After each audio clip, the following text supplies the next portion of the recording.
यार कई बार लोग मुझसे पूछते हैं कि भाई एग्ज़ाम के लिए कोई सीक्रेट टिप बता दो। और सच बताऊं, ज़्यादातर लोगों को टिप्स की नहीं, टाइम मशीन की ज़रूरत होती है। क्योंकि अगर तैयारी समय पर चल रही होती तो आखिरी समय में जादुई फार्मूला ढूंढने की नौबत ही नहीं आती। लेकिन अब जो हो गया वो हो गया है। बार बार पछताने से मार्क्स नहीं बढ़ने लगे, खुद को कोसने से रिज़ल्ट नहीं बदलता। इस वक्त सबसे ज़रूरी बात ये नहीं है कि तुमने क्या खो दिया, सबसे ज़रूरी बात ये है कि तुम अगली बार वही गलती दोहराओगे या नहीं। ज़िंदगी में हर इंसान हारता है, लेकिन कुछ लोग हार से सीखते हैं और कुछ लोग हार को अपनी आदत बना लेते हैं। फ़र्क यही बनता है। अगर तुम आज गिर गए हो, कोई बात नहीं, लेकिन अगर कल भी उसी पत्थर से ठोकर खाओ तो फिर समस्या किस्मत नहीं, तुम्हारी आदत है। दुनिया का एक अजीब नियम है, जब तुम संघर्ष कर रहे होते हो ज़्यादातर लोग तुम्हें नोटिस भी नहीं करते। लेकिन जिस दिन तुम कुछ बड़ा कर देते हो, कुछ हासिल कर देते हो, बड़ा कुछ बन जाते हो, अचानक सबको याद आ जाता है कि वो तुम्हें जानते थे। और वो लोग कहेंगे कि अरे, ये तो मेरे साथ पढ़ता था, ये तो मेरा दोस्त था, मैं इसे पहले से जानता हूँ। सफलता की रोशनी बहुत लोगों को अपनी तरफ खींचती है, लेकिन उस रोशनी तक पहुँचने का अंधेरा रास्ता तुम्हें अकेले तय करना पड़ता है।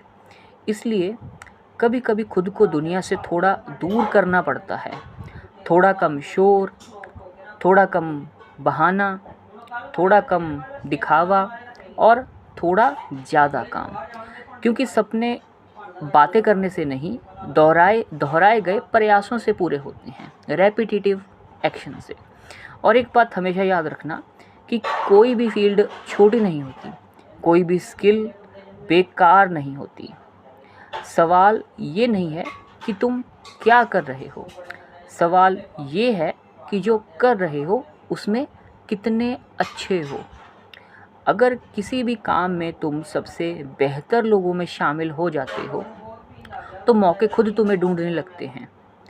टेक्नोलॉजी बदलती रहेगी, जैसे अब एआई आ रही है, ट्रेंड बदलते रहेंगे, मार्केट बदलता रहेगा, लेकिन मजबूत नींव कभी पुरानी नहीं होती। क्योंकि कोई भी फील्ड है उसके बेसिक्स, तो जो फंडामेंटल्स हैं वो कभी नहीं बदलते किसी भी फील्ड में। अब चले जाओ उस फील्ड के।